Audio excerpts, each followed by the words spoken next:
What's up, everybody? Welcome into another episode of Profit Picks. If you are new, we always start this show by being transparent. Yesterday, I had Golden State and Toronto under 168 and a half. It did not get there. I think it lost by 5 points, something like that. And that really sucked. Really sucked. That first quarter, I thought the first quarter was bad. What was it like 49? I don't know, 49, something like that. But 56 points in the third quarter just really kind of put the nail in the coffin. So um, didn't work out like I thought. We're still doing all right. But didn't like that loss yesterday. Gotta tighten up a little bit here, Vino. It is always good to be here with you. Hopefully your day was better than mine yesterday. Well, mine was a complete pass. So I have nothing good to say, nothing bad to say. Sometimes not playing at all is okay. To your point, I will say that on the show yesterday, Ski, I mentioned that I probably should have played Toronto team total over. I just had the feeling Mabry was going to play. She did. Not that she contributed huge, but it makes them deeper. To your point, two of those quarters in that game last night were 33 and 36, which are super under Right. quarters. And the other two just blasted it out of the water. So we'll get rid of that one and look to see what we can do today. I mean, what's a much bigger slate? All right, we'll start at the top like we always do. Phoenix and Atlanta opened up -5. I see here for the Dream. Looks like 6 or 6.5. Total open 180 and a half. And I'm seeing it 183 and a half is pretty much consensus everywhere. Injury report. And I will refresh this. I don't see anybody on there for Phoenix. For Atlanta, I still just see Pow Pow out for them. You come into this game, Dream off that loss to the Aces. Mercury, I mean, they've been playing some good basketball. I don't know how many games they've. I'm gonna double check here. How many games they've won in a row? But they've been covered, or they didn't win a lot of games in a row, but they've been covering. They've covered what, one, two, three, four, five. They covered 5 games in a row, and man, I'm kind of disappointed I haven't been betting them, and riding the train because prior to All Star break, I remember I forget who it was, if it was Kalia or if it was Dewana Bonner. It was somebody was talking about, I think it was Kalia talking about they still want to try to make a push for playoffs, and they're showing it. They're playing like it. You're seeing effort every game. They've started to play better. They're healthy now, and they even went out and made a trade to say, "Hey, we want to win right now. We don't want to, we don't like where we're at." Um, so Phoenix been playing so good. It's hard to bet against them. Now saying that, Atlanta, they've been the team that, I mean, we talked about it. They beat up on the less thans. They kind of struggle a little bit when they go up against better competition. Phoenix, I know record wise they look like a less than, but I mean they got some talent, and they're playing good right now. I don't think I could lay 6.5 against the Mercury right now. I would grab the couple or few possessions with Phoenix. What do you think here, Vino? And I didn't even mention the total. I do have an opinion about it. I know that's probably where you'll look. Yeah, and I will say right off the bat, yesterday I talked about the $5 play was going to be a play from Wednesday action, since been taken down because $5 Tuesday is over with. Um, but I got in early for clients at 180 and a half here. Just say, feel like playing Phoenix over the total right now is the right way, despite the fact that head coach Nate Tibbetts came out the other day after they won 106 to 101 in Chicago and said, defense isn't quite where we want it to be. I don't know that it's going to have to be where they want it to be. And I feel like you said it the other day that with Kelsey Plum on the floor, the defense goes down a notch anyway. So you could legitimately call them or say that they have a core three right now. When you have Plum and Copper and AT on the same team, that's, as good as any three in the league right now. And the surrounding parts are playing pretty well too. And like you said, they're trying to make this playoff push. They're 5.5 games behind Washington for the final spot. Now, Phoenix has played a few more games than Washington has. I think Phoenix has played 31. Washington's only played 28. So they'll need a little help. They need Washington to lose some games. But I'll tell you what, and I know I came on the other day and was kind of frustrated with the fact that the Liberty couldn't cover 2.5 against Phoenix on, I think it was Saturday afternoon, but Phoenix fought all the way to the finish. Again, to your point, they're trying to get to these playoffs. So I gotta tell you, Skee, when I looked at this game up and down, I'm like, is Atlanta really that much better than Phoenix right now? Because Kelsey Plum dropped right in like she had been playing for Phoenix all season long. So they like her playmaking ability. She showed that she can make big shots at the end of the game for them. And she's actually had an MVP type season. Um, all that said, let me just get to the facts of the game. Is Atlanta's defense hasn't been great. Atlanta just doesn't play a lot of defense at all. They've scored a lot at home, 89 or more in 9 of their last 11. And like I said, Phoenix's defense, I don't think is going to be good. So I think you have two teams that can go back and forth that want to play with pace. And 180.5, obviously now has been bet up to 183. Do with that what you will. But I still think there's probably room to get that thing over the total. Phoenix's defense, for what it's worth, I'll just attach some numbers to what I was saying. They've allowed 89 or more in 7 of their last 9 and 100 or more in 4 of their last 6. So to me, it's just going to be up and down. Everybody, there's a lot of shooters on the floor here. I think Gray is off of a bad shooting game. I usually like her to bounce back. And Angel Reese has been absolutely tearing it up, points and rebounds wise lately. So, Phoenix might have enough with Natasha Mack in the middle to at least, limit some of that, and Mack can score on her own. I just think it sets up as an over, Skee. The number that we're looking at currently, I still think there's room to get this thing over 183 or 183.5. I guess you had posted there. Yeah, I would agree with that. I agree with everything that was said. So Phoenix or over directions I'm looking at in this game. We'll move over to Storm and Liberty. Opened up -8.5.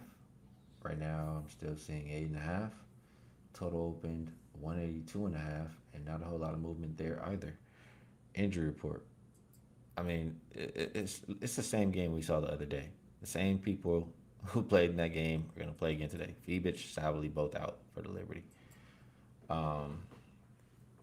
Liberty finally got a win by margin, and man,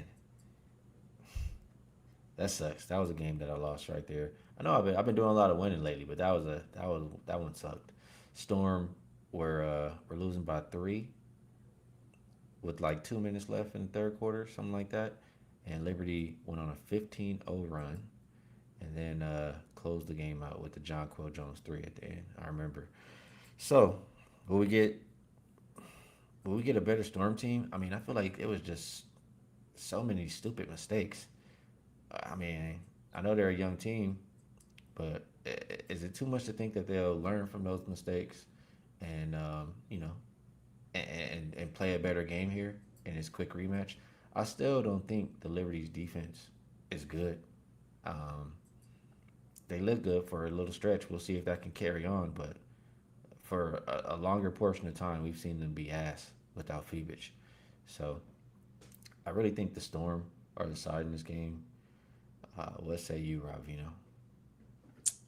Well, I'm going to go back to the well again with what I did the other night, Skee, and I lost this game too, but I played the total. I played it over 182.5, and for 3 quarters in that game, they had 146 points. That's 48.7, almost 49 a quarter, which, puts you in the range of 196, which, at that point you think this is going to sail over, but it was a 16-16 fourth quarter, lousy shooting by Seattle, 29% from the floor, 20% from 3, just couldn't make a shot all of a sudden. Somehow I think a lot of that bounces back here. There's a host of Seattle players in that game that didn't shoot well at all. I think they only had two players. If you were to subtract Julie Alamon's 2 for 4 and just say anybody who put up over 5 shots, only two players shot 50% in that game for them. I think Johnson, and I'm forgetting who else. It might have been Malonga, but our farm was terrible. People, players that they count Terrible. on were not good in that game. I think they can bounce back a little bit here. And it's hard to bet against the Liberty not scoring. I think they're 95 or more, or 91 or more in 8 of their last 9. Just scored. It, it must be one heck of a concussion that Satu has because she's been out for like 14 games now. And the same with They, Phoebe. It's been out for like 8 or 9, yet New York still scores. Their defense is still bad. They're second to last over the course of their last 10 games. They're second to last in points per game allowed, effective field goal percentage allowed, defensive rating. Not good. So they had a day off in between. I think Seattle can bounce back and get a little more than 83, just have a decent fourth quarter. And I don't know that Seattle's going to stop New York, honestly, Skee. Seattle's given up a whole boatload of points as of late. And so I'm going to look that way. Just repeat what I did the other night. I didn't get there with the over 182.5 the other night, but it's the same exact price. It's the same exact game, same players, like you said. I think this one gets over. all right, good stuff. This question right here: what do you guys think of the Storm in the first quarter? I will just say that they've been pretty bad in first quarters recently. Maybe they'll have a focus to do better in this game, but I just don't like the way they've been starting. Um, so maybe, I mean, they have had strong second quarters. So maybe include the second quarter in your bet and go first half, like Marcus maybe saying there. All right, next game we have Wings and Mystics. This one opened up -2.5, still right there. Total open 165.5. We'll call it 167.5. Alicia Clark, game time decision for Dallas. Nobody on the injury report for Washington. I'm gonna pass this one to you first, Vino. Need a sip of water here. Yeah, I'm going to say this, Ski. I don't know. The more I watch Dallas, the less I like them, to be honest with you. It's a little bit, I guess I'm going to kind of group them and Atlanta together for different reasons, but they're like teams that are in contention. But when push comes to shove, I don't think they're better than Golden State, not close to Las Vegas or Minnesota. And if New York gets healthy, they probably can't beat that team either. For Dallas, it looks really nice on paper, 8-3 straight up over their last 11. But I'll tell you who the 8 wins were against: 2 against Connecticut, 2 against Toronto, and the one the other day against Connecticut. Let's face it, Morrow had just gotten traded, and Edwards and Griner didn't even play. So there was nobody in the front line. So you've beaten Connecticut and Toronto for half of your 8 wins. And the other 4 are Portland, the Sparks, Chicago, and that's 2 4. So it's 7 out of 8. I miscounted there. But still, the point being, they're not beating anybody.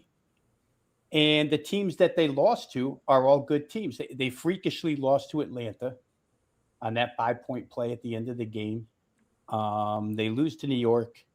And there's another, and Washington, they just lost to Friday night, 81-75. I don't know. Washington, we talk about it all the time. Home underdog role. You want to bet against them? Probably not. Um, there's just something, as good of a season as Jessica Shepard has had, as good as Paige is, there's something about that offense that doesn't always click, Ski. I watch them and I think, man, this team is either sloppy or they miss shots at crucial times. I don't know. There's something about Dallas I don't like here. So I would probably be on the Washington side if I had to play. But it is a little bit of a revenge game for Dallas, right? You just lost there Friday, played Connecticut on Sunday. You're coming back to play these guys again. So there is some revenge, but I don't know. Sonia Citron had a miserable game, 3 of 18 from the field in that game Friday night, and they still won. She made 10 free throws, I think, if I'm remembering right in that one, which helped. And Washington, not that I say that, Ski, they killed Dallas from the line. I want to say they had like 17, 18 more free throws than Dallas in that They had game. 30 something total. I remember that. Yeah, there you go. Right. And it just goes, I don't know about Dallas. So for me, if I was going to play and I didn't, I'd probably look Washington's way. They're both in the playoff hunt, so it's a motivated game for both. I just can't find a real edge. What I'll say last is I'm surprised that the total went up. Game the other night got to 156, and now we're watching this thing get pushed up 3 points all the way to 168 and a half. So maybe they expect more shot making tonight, but Washington doesn't play the fastest pace, and Dallas doesn't either. I think they're two of the four or two of the five slowest paces in the league right now. Yeah, that pace worries me. I look at that last game. There were a lot of free throws, but the Mystics are number one as far as getting to the line. Also, Mystics really good rebounding team. When they're not getting to the line, when they miss shots, they're getting a lot of second chance opportunities. I think those are things that could continue. Uh, both teams in that last meeting. I'm just gonna double check here because it's the top of my head, but neither team shot well. That game landed like 156 or something. Let me see. I Mm-hmm. think it was on Friday. Yeah, Friday.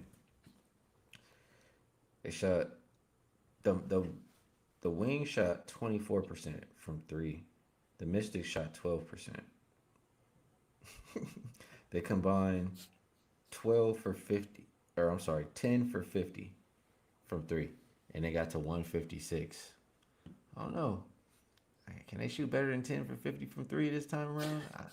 Probably. I would think that this one, I'd bet the over before I bet under in this game. All right. Next one up, last game. Sparks, Sky. This one opened up minus 2.5. Don't really see a whole lot of movement there. Total, I have an opener of 187.5, and it looks like we'll call it 188.5. Injury report, nobody on there for the Sparks. Um, for Chicago, Sydney Taylor's game time decision. That's a big one you want to monitor. Still no Skylar Diggins and no Azare Stevens. This let me just double check here, but yeah, this is a revenge game for the Sparks. Sparks do have the rest advantage in this game. But the Sparks are on the front end of a back to back. Sky, they have rest too, before this game, and a couple days off I think after this game. So that will allow them to at the very least, maximum effort in this game. Whereas I think the Sparks might have to save a little bit of energy for tomorrow, or energy minutes, however you want to call it. Um, on the road in that situation, it's tough. I think this is Chicago's third or fourth straight home game, and they're rested. I think it's absolutely a Chicago spot. Now, do I want to trust them? I would want to know if City Taylor's in before I, push any kind of buttons. But I absolutely would want the Chicago side.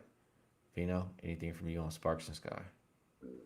Well, total agreement there, Ski. It's the first thing in my notes is saw the game the other night. Sydney Taylor came out in the third quarter. It didn't look when the play happened that it was a groin injury, but it turned out to be a groin injury. And I don't know that you come back 2 nights later from a groin injury. I really don't. And without Sydney Taylor, she's been such a catalyst for that offense. And I've been huge on Chicago Sky overs.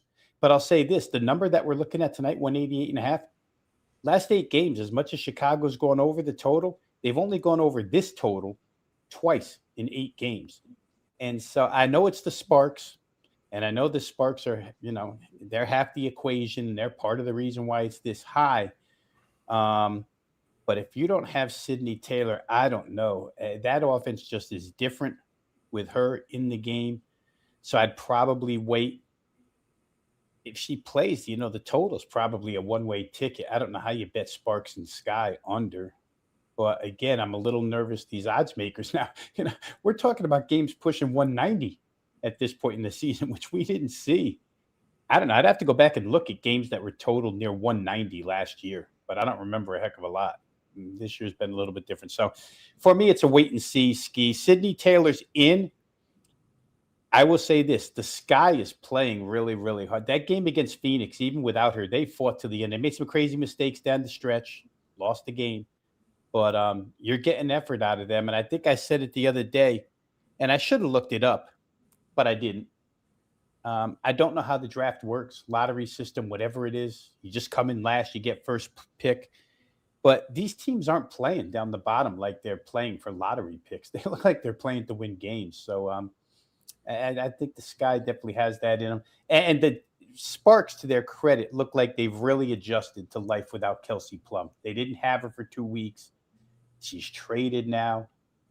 They scored 106 and 109 the last two games. So they certainly have adjusted to life without her.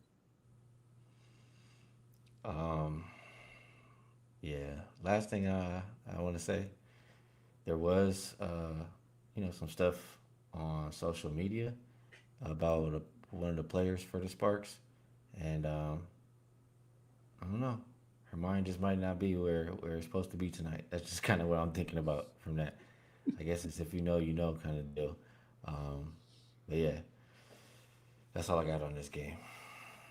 All right, that is the slate for today. So before we get over the best bets, let's do some of the usual promo. I don't have the new graphic that they put up, but they did extend this one, right? Buy three, get three free, 6 days for just $69. You can go with either Skee or I'm sorry, either Veno or myself. I said Skee. Um, or if you say both of these are a couple good guys. We want to rock with both of them. You can get 2 for 1 3-day all access for only $69. So a of couple of ways to get involved there. Vino, I did actually forget something, so my bad on that. But I'll ask you if there's anything else you would like to promote, and if you have a best bet for the show, we'd love to hear it. Yeah, only thing I'll say, Ski, is that, and believe it or not, tomorrow night is the first preseason NFL game.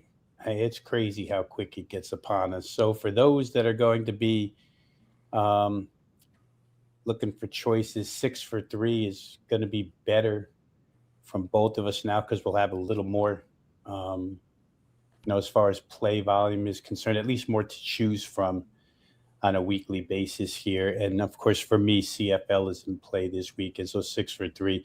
And you know what? If you're riding that combo package of me and Ski, and you're like, man, that Vino, he dragging me down, but Ski's carrying us through, so it doesn't really matter. I will say, in all honesty, 13-6, my last 19, so it hasn't been um, dragging down lately. So it may be 2 for 1, a good way to go as well. Tonight for best bet, whoever set the number at best bets on this show over half, you're going to get the win here. I don't know if you'll get the over 1.5 plus price. We'll wait and see, but you'll get over a half.